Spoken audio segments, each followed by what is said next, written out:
आपण पळून तर चाललोय, पण कुठे जाणार, कसं राहणार, काय करणार आहे? आता काय ऑप्शनच नाही राहिलंय आपल्याकडे.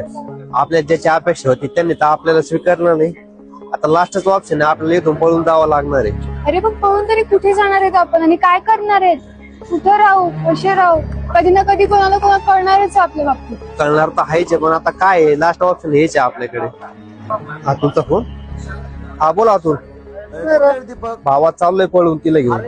मी एक ठिकाणी बघितलंय, तुम्ही या घरी माझ्या. मला टेन्शन घ्यायची काहीच गरज नाही. मी पाहिले देवाच्या आळंदी इथे रिद्धी सिद्धी नावाची एक एजन्सी आहे.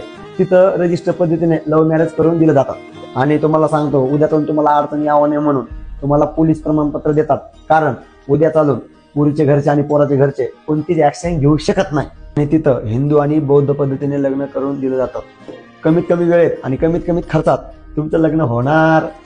मित्रांनो, मुलीचं वय 18 आणि मुलाचं वय 21 लागतंच. त्यासाठी लागणारे डॉक्युमेंट आधार कार्ड, पॅन कार्ड आणि शाळा सोडल्याचा दाखला.